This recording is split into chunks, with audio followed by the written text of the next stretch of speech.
Assalamualaikum warahmatullahi wabarakatuh. Kumaha ibu-ibu, bapak-bapak, damang. Alhamdulillah. Yang menjawab salam saya belum kompak. Yang di belakang adik-adik juga belum menjawab salam saya. Saya ulangi. Assalamualaikum warahmatullahi wabarakatuh.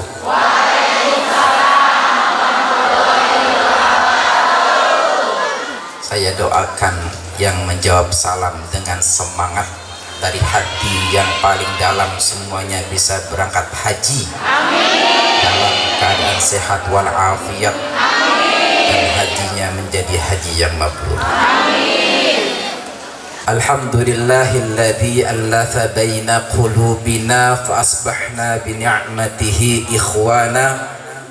Walhamdulillahilladzi ja'alal baita mathabatan linnasi wa amna wa zada man syarrafa baitahu mimman hajjahu aw i'tamarahu tashrifan wa ta'dhiman. Wassalatu wassalamu ala nabiyil mustafa nabiyir rahmati wal huda wa syamsid duha sayyidina wa nabiyyina maulana Muhammadin wa ala alihi wa sahbihi al-safa wal wafa al-mukarramun wal muhtaramun, para alim, para ulama, para kiai, wabil khusus yang saya muliakan pimpinan Pondok Pesantren Darussalam sekaligus Ketua KBHU Darussalam, Akhina al-Fadil Ustadz Dr. Ki Haji Ahmad Deni Rustandi, yang sama-sama kita taati, kita muliakan pengasuh, pembina, ketua Badan Wakaf Pondok Pesantren Darussalam Tasikmalaya, Ayahanda Al-Makarram Bapak Ki Haji Asep Nawi Suherman, mata'allah fi turi hayatihi wa nafa'allah fi ulumihi fi darin amin. Yang saya hormati Ketua IPHI sekaligus juga Ketua PKUB, mantan Kepala Kantor Kemenak, Bapak Ki Haji Dr. Edeng ZA. ZA mungkin Zainal Arifin Kiai, Zainal Abidin. Semoga beliau diberikan kesehatan Allah Subhanahu wa Ta'ala. Yang saya hormati juga Ketua DMI Dewan Masjid Kabupaten Tasikmalaya, Ketua DKM Panglima Mujahidin. Yang mohon maaf, semoga sehat beliau semuanya. Penceramah kita Bapak Ki Haji Ahmad Hidayat, yang insya Allah diberikan kesehatan. Yang juga saya hormati pimpinan kantor Kemenak Kabupaten Tasikmalaya yang hari ini diwakili oleh Bapak Kasubag TU, dan juga Ibu Kasih PHU kantor Kemenak Kabupaten Tasikmalaya, Ibu Dr. Iin. Terima kasih Bu Iin. Dan yang saya muliakan juga para kiai, para ustadz yang hadir sangat banyak, para tokoh masyarakat yang mohon maaf tidak saya sebutkan namanya satu persatu, namun tidak mengurangi rasa ta'zim, mahabbah, takrim kami kepada beliau semua. Kita doakan semoga para guru, para kiai, para ustadz senantiasa diberikan kesehatan, panjang umur, sehat walafiat, sehingga bisa membimbing kita ke jalan yang mendapat ridha Allah Subhanahu wa Ta'ala. Dan yang saya cintai para adik-adik, para adik mahasiswa, para adik siswa-siswi santri Pondok Pesantren Darussalam, dan juga yang saya banggakan, yang saya muliakan, yang saya doakan kesehatannya para calon jamaah haji dan umroh di Kabupaten Tasikmalaya. Insya Allah semuanya sehat walafiat. Bapak Ibu yang saya hormati, para kiai, para bunyai, para ustadz, para ustadzah, para tokoh masyarakat, saya bersyukur bisa hadir di majelis yang mulia dalam acara launching KBHU Darussalam sekaligus pengajian bulanan di tengah kesibukan kami sebagai Kasubdit Bimbingan Jamaah Haji Direktorat Bina Haji Direktorat Jenderal Penyelenggaraan Haji dan Umroh. Saya baru tiba tadi jam 1 malam, ya kurang-kurang tidur dikit, mudah-mudahan nggak ngantuk ceramah saya pada siang hari ini.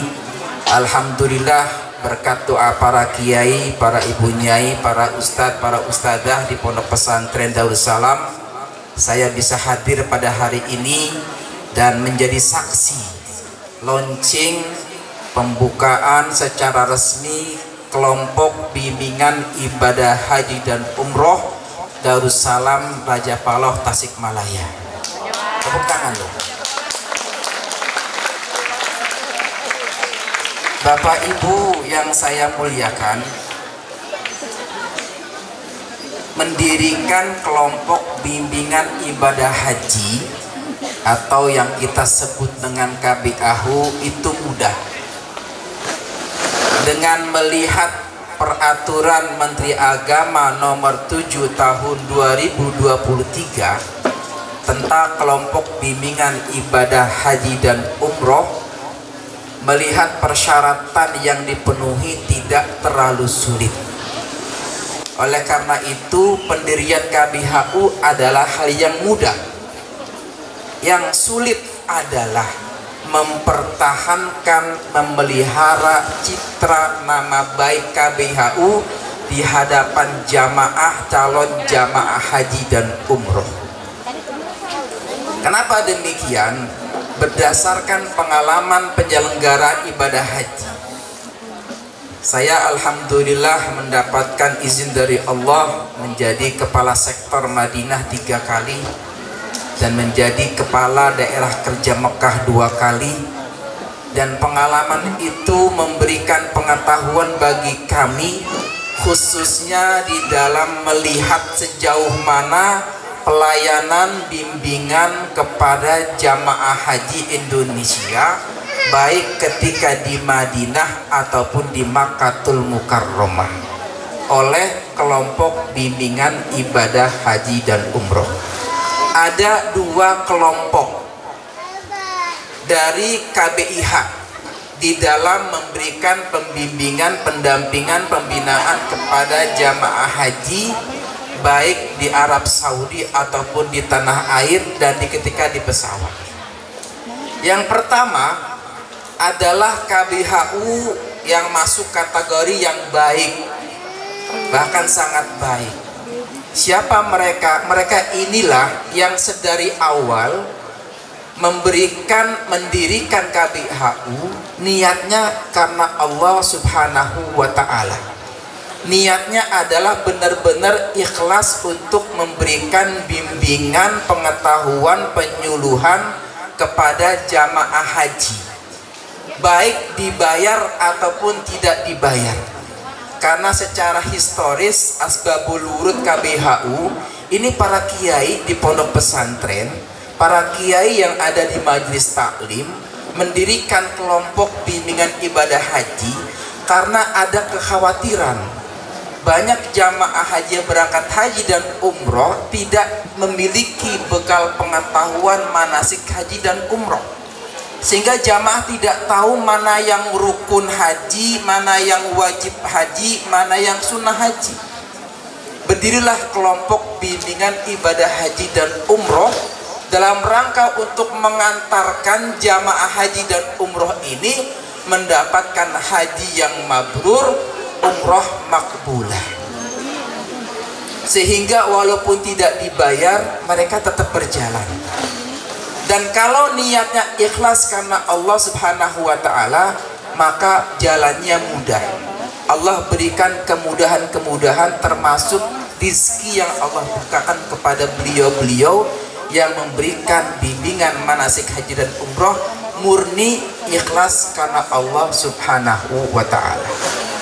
Para kiai, para ustadz, para ustadzah yang memberikan bimbingan manasik haji yang seperti ini, KBHU yang baik ini, dilandasi oleh pemikiran bahwa tujuan penyelenggaraan ibadah haji, Tujuan jamaah melaksanakan ibadah haji adalah untuk mendapatkan haji yang mabrur. Karena jelas kata baginda Rasulullah sallallahu alaihi wasallam, al-hajjul mabrur laisa lahu jazaun ilal jannah. Haji mabrur balasannya adalah Ibu-ibu mau masuk surga enggak? Mau. Semuanya mau masuk surga. Salah satu wasilah untuk mendapatkan surga itu adalah menunaikan haji, dan hajinya mendapatkan haji yang mabrur. Dan untuk mendapatkan haji yang mabrur itu perlu ilmu, namanya ilmu manasik haji. Kalau untuk mendapatkan haji yang mabrur itu penting, maka mendapatkan ilmu pengetahuan manasik haji itu pun penting. Dan untuk mendapatkan ilmu manasik bisa didapatkan kalau ada kelompok bimbingan ibadah haji dan umroh. Sehingga keberadaan KBIHU, kelompok bimbingan ibadah haji dan umroh, itu adalah penting. Disinilah berlaku lil wasail hukmul maqasid. Wasilah untuk mendapatkan haji yang mabrur itu penting, maka keberadaan KBIHU itu adalah penting. Tanpa adanya KBIHU rasanya sulit jamaah mendapatkan haji yang mabrur. Kenapa?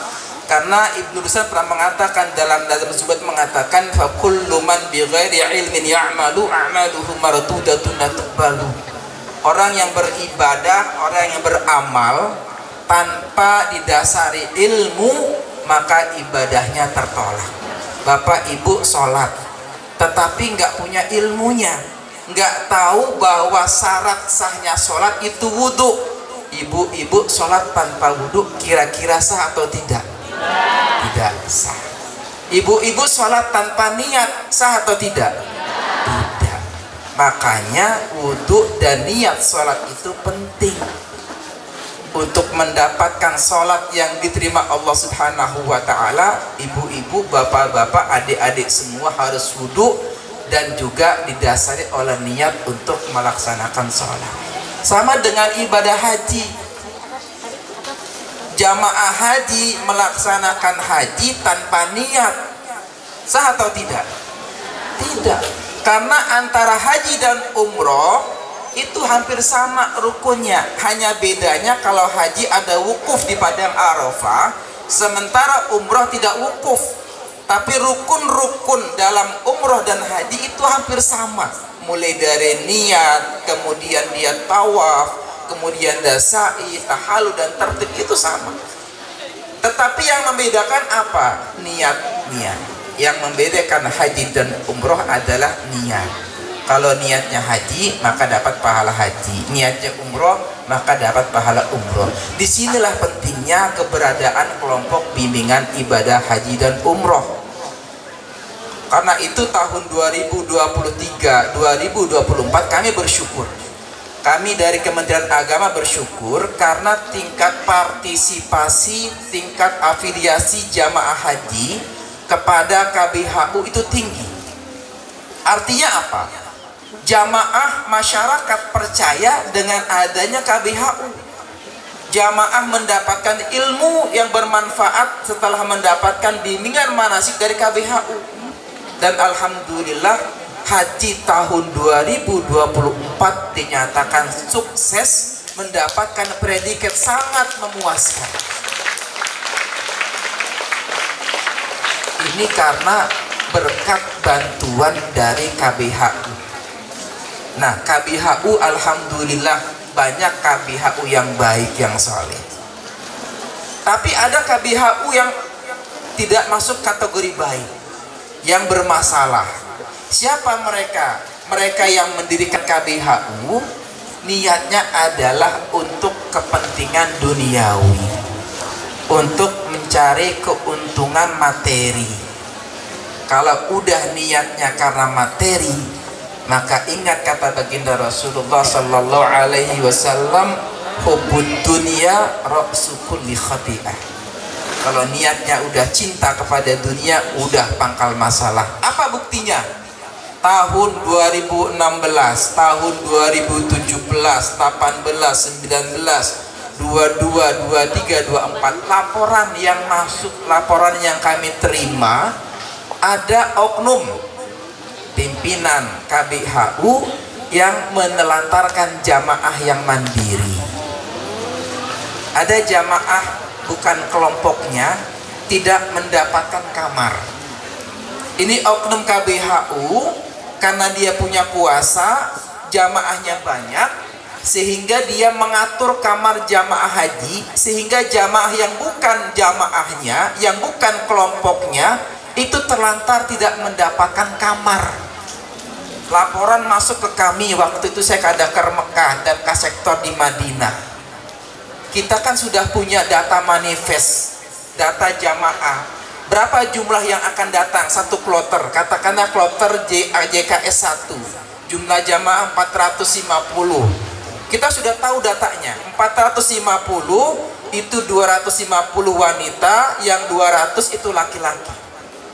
Data manifest yang kita dapatkan, kita gunakan untuk mengatur kamar. Sudah pas, berdasarkan nama, berdasarkan manifest.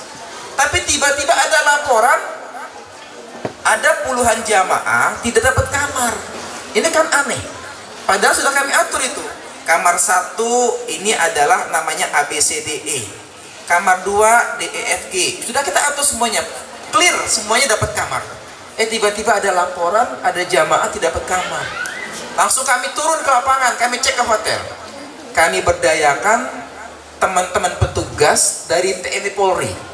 Jadi Bapak Ibu sekalian, sekedar informasi, di dalam penyelenggaraan ibadah haji di Arab Saudi, pemerintah merekrut petugas dari TNI Polri, khususnya mereka yang bertempat di area Masjidil Haram, Masjid Nabawi. Kalau Bapak Ibu melihat badan-badan yang tinggi besar, yang cepak rambutnya, yang tegap, itu mereka adalah teman-teman petugas dari TNI Polri.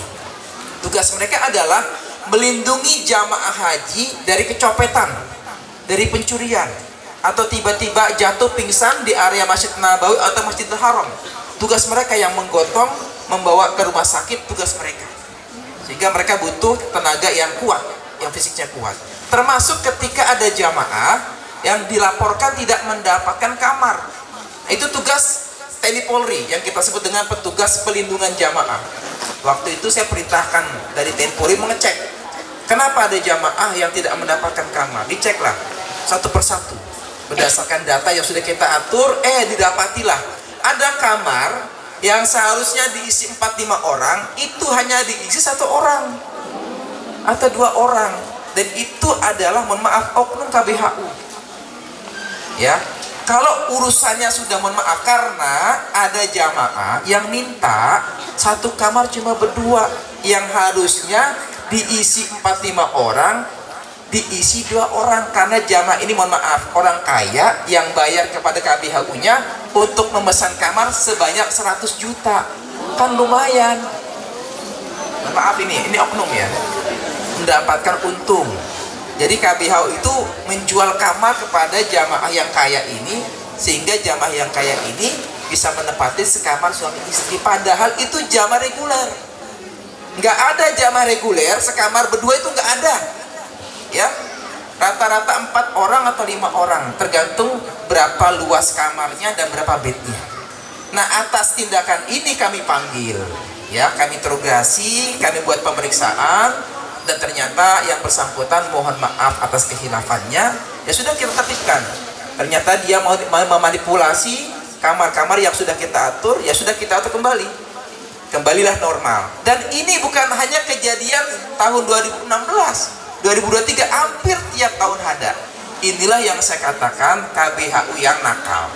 Tapi nggak banyak jumlahnya, ya wajar lah.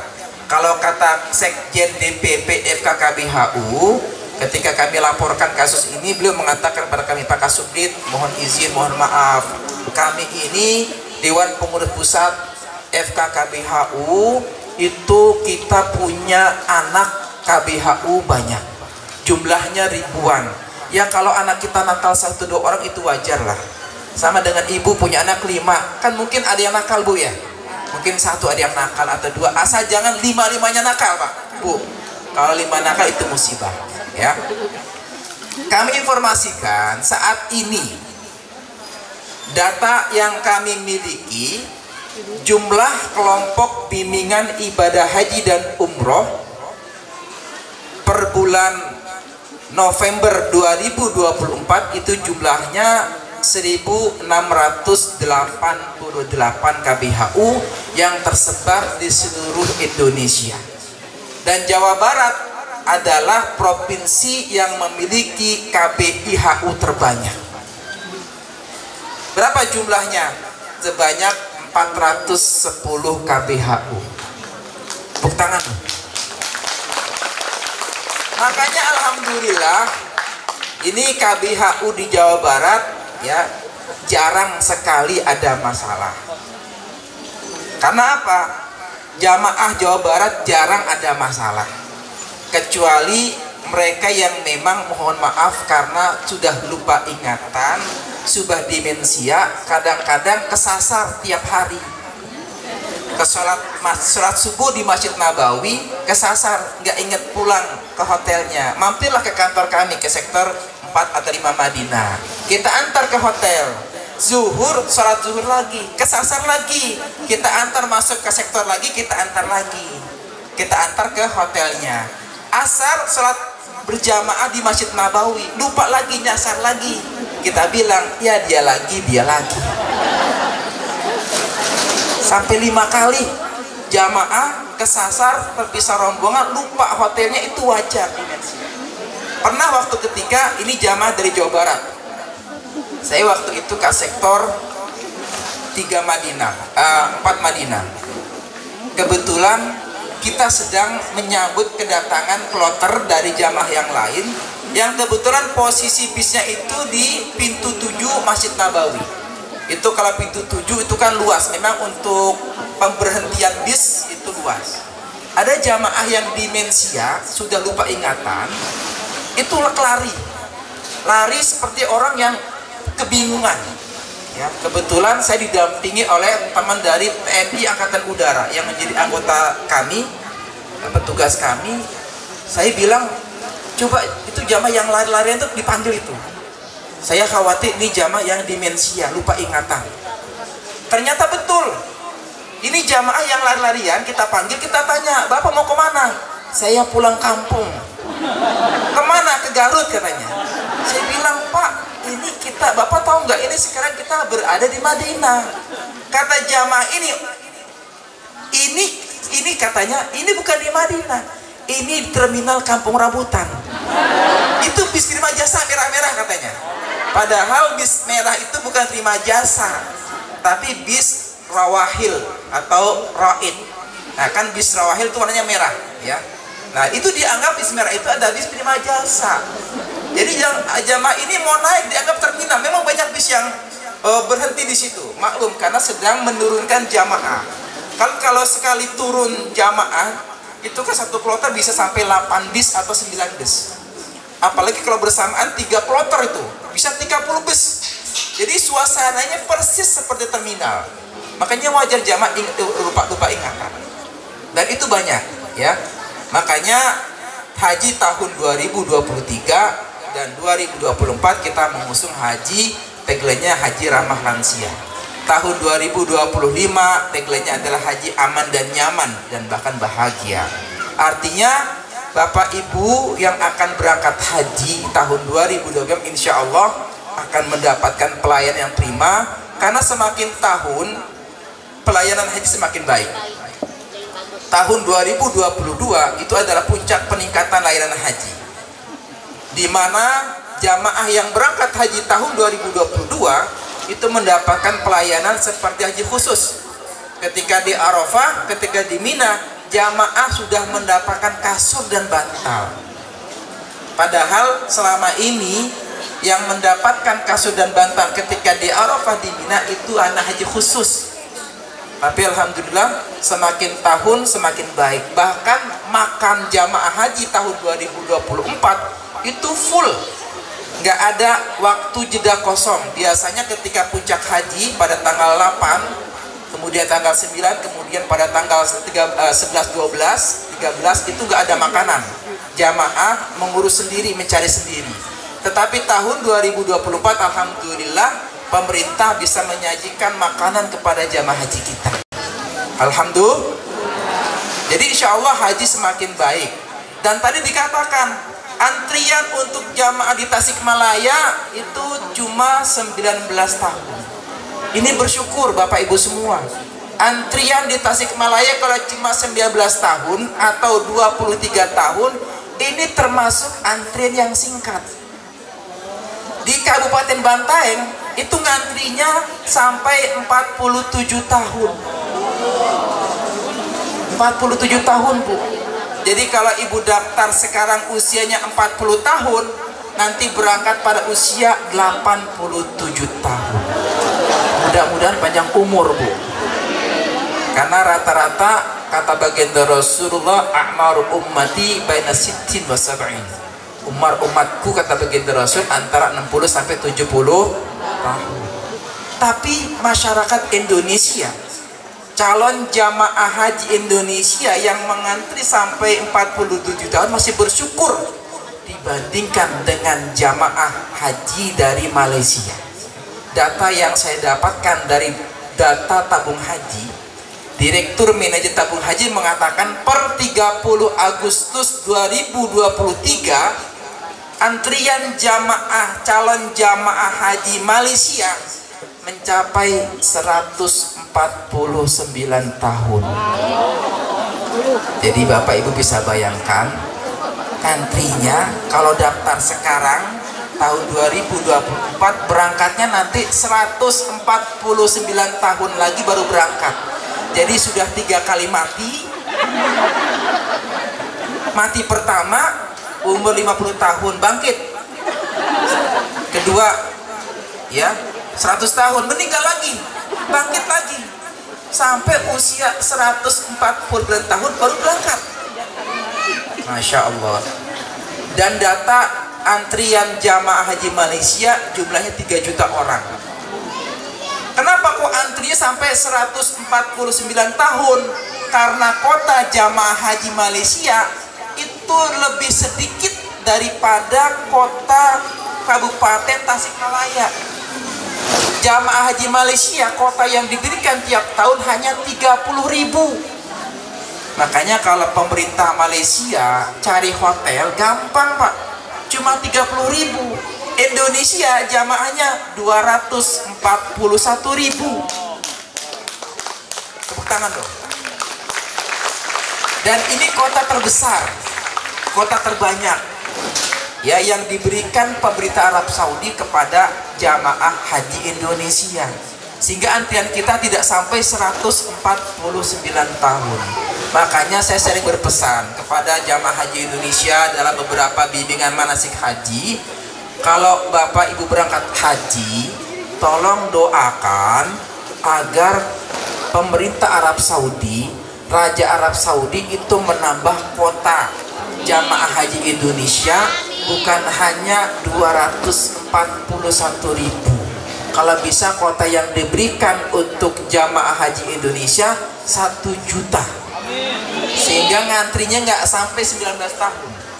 Gimana caranya? Udah negara-negara dari Pakistan, dari Sudan, India 3 tahun nggak haji dulu deh, cukup Indonesia. Jadi kita ngantrinya nggak sampai 19 tahun. Jadi tiap tahun kita bisa berangkat haji insya Allah. Mungkin nggak mungkin, kun fayakun insya Allah berhasil. Nah berikutnya yang penting ingin kami sampaikan bahwa dinamika penyelenggaraan ibadah haji, kebijakan pemerintah Arab Saudi setiap tahun berubah. Seperti misalkan tahun 2024, jamaah yang akan masuk padang Arafah itu wajib memiliki sematkat nusuk. Tujuannya apa? Tujuannya agar jangan sampai ada jamaah yang tidak memiliki visa haji bisa masuk ke padang Arafah, bisa masuk ke Mina, dan itu akan mengorbankan menzolimi jamaah haji reguler, jamaah haji Indonesia, sebagaimana kejadian tahun 2023. Itulah kenapa kemudian tahun 2024 pemerintah Arab Saudi mewajibkan semua jamaah yang masuk kota Mekah itu wajib menggunakan visa haji. Bahkan fatwa ulama Saudi ketika kita tiba di Saudi Arabia pada Jumat pertama kami tiba, itu khutbahnya menyampaikan al-hajju bila tasrihil ithmun, haji, jamaah haji tanpa menggunakan visa haji itu berdosa. Sampai seperti itu. Karena jangan sampai kejadian tahun 2023 terulang, di mana banyak jamaah haji yang visa-visa ziarah, visa umroh itu berhaji. Akhirnya jamaah haji kita ketika di Arafah di Mina, ketika tiba di Arafah di Mina, kok tenda-tendanya sudah ditempati oleh jamaah lain. Setelah kita cek, oh ternyata ini jamaah ilegal, jamaah yang bukan jamaah haji, jamaah umroh, atau mereka punya visa ziarah menempati kemah-kemah punya jamaah haji reguler. Ya akhirnya kita usir mereka. Kita komplain kepada Kementerian Haji Arab Saudi. Muncullah kebijakan tahun 2024, semua yang masuk Mekah harus menggunakan visa haji. Sehingga tahun 2024 kondisi Mekah lalu lintas itu lengang, lancar, karena tidak ada jamaah ilegal, kalaupun ada sedikit jumlahnya. Dan mereka yang meninggal dunia di pinggir jalan yang banyakkan dari Mesir, itu diduga mereka adalah visa-visa ilegal. Tapi alhamdulillah tahun 2024 jamaah haji kita berhasil melaksanakan ibadah haji dengan sukses dan alhamdulillah mendapatkan predikat sangat memuaskan. Hadirin hadirat Bapak Ibu sekalian, tantangan ke depan KBHU adalah bagaimana meningkatkan kualitas layanan kepada jamaah haji Indonesia. Semakin banyak KBHU semakin baik, tetapi dengan catatan agar persaingannya adalah persaingan yang sehat. Anggaplah semakin banyak pondok pesantren, semakin banyak majlis taklim, itu justru akan meningkatkan layanan kepada calon jamaah haji kita. Bukan saling untuk menjatuhkan, saling memusuhi. Contohlah KBHU yang ada di Majalengka, mereka saling berbagi peran, Pak. Jadi kalau ada KBHU yang kebanyakan jumlah KBHU-nya, dia sharing kepada KBHU yang sedikit. Jadi nggak didominasi oleh satu KBHU. Ada KBHU yang memiliki 500 jamaah atau sampai 1000 jamaah. Sementara ada KBHU cuma 10 atau 20. Nah ini kan nggak matching. Nah peran berbagi kepada jamaah yang lain itu penting. Dengan catatan ini KBHU saring sama-sama memberikan kualitas.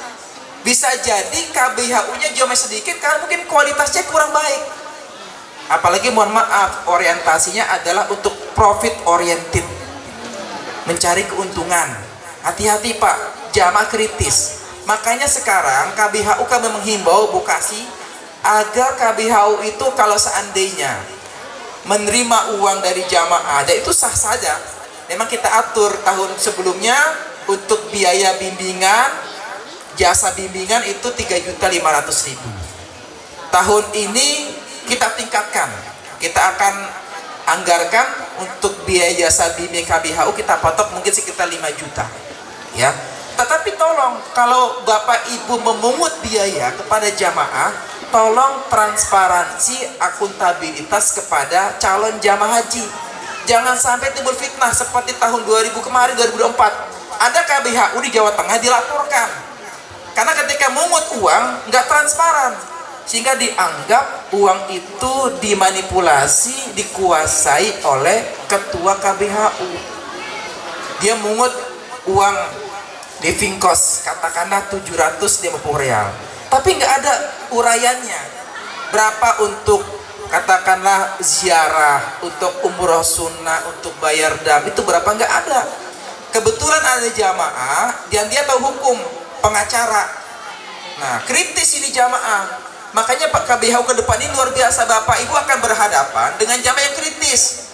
Tidak sedikit jamaah yang berangkat haji itu pengacara, dosen, akademisi, para kiai, guru yang berpendidikan. Makanya peran penting transparansi akuntabilitas keuangan kalau seandainya Bapak Ibu memungut uang jamaah, dan tentunya berdasarkan antarodin ridho gitu. Ada sebuah sekolah haji di Yogyakarta, itu ketuanya tidak mungut biaya, tetapi semuanya diserahkan kepada jamaah haji yang mengatur. Silakan, karena bimbingan jamaah haji tiap minggu ya jamaah mengatur sendiri, karena sekolah haji itu dari mereka untuk mereka yang mengatur. Karena setiap hari mungkin ada konsumsi untuk minum, untuk makan, jamaah yang mengatur, bukan ketuanya gitu.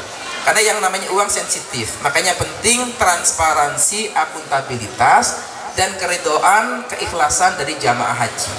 Karena apa artinya Bapak Ibu mohon maaf menerima uang setoran atau biaya bimbingan manasik dari jamaah, tapi jamaah tuh kalau bahasa Betawi itu ngedumel di belakang hari itu, ini kok KBHU kok betul-betul minta uang, sebentar-bentar minta uang, tapi laporannya nggak jelas. Ini hati-hati ya, kalau jamaah nggak ridho, saya khawatir uang yang diberikan jamaah nggak berkah. Kalau nggak berkah, tidak mungkin KBHU-nya bisa menjadi KBHU yang terdepan di dalam memberikan kualitas pelayanan, pembimbingan, dan juga penyuluhan kepada jamaah haji.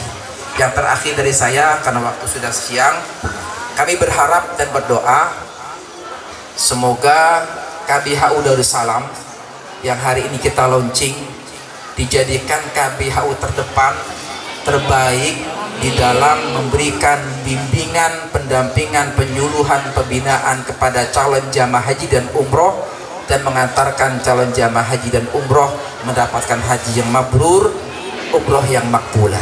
Amin ya rabbal alamin. Dan kita doakan kepada pengasuh pembina Badan Wakaf Pondok Pesantren Darussalam Al-Mukarram, guru kita Yahanda Bapak Kiai Haji Asep Nawawi Suharman, semoga Allah berikan kesehatan, panjang umur kepada beliau semua, diberikan kekuatan, ilmu, pengetahuan yang luas, rezeki yang luas untuk mengembangkan Pondok Pesantren Darussalam, merawat, menjaga, memelihara pondok pesantren, untuk memberikan ilmu kepada jamaah, kepada santri, kepada masyarakat khususnya di Darussalam, mengantarkan mereka menjadi anak yang saleh dan salihah, bermanfaat bagi agama, bangsa dan negara. Ala hadihin niyah wa likulli niyatin salihah wa ila hadratin Nabi Muhammadin sallallahu alaihi wasallam wa alihi wa ashabihi al-kiramil Fatihah. A'udzu billahi minasyaitonir rajim. Bismillahirrahmanirrahim. Alhamdulillahi rabbil alamin arrahmanir rahim maliki yaumiddin. Iyyaka na'budu wa iyyaka nasta'in ihdinas siratal mustaqim siratal ladzina an'amta 'alaihim ghairil maghdubi 'alaihim waladdallin. Rabbana ighfir lana wa liwalidina amin. Hadirin wal hadirat, Bapak Ibu yang saya hormati, demikian yang dapat kami sampaikan. Mohon maaf atas segala kekurangan. Akhirul kalam, wabillahi taufiq wal hidayah, wallahul muwafiq ila thoriq. Wassalamualaikum warahmatullahi wabarakatuh.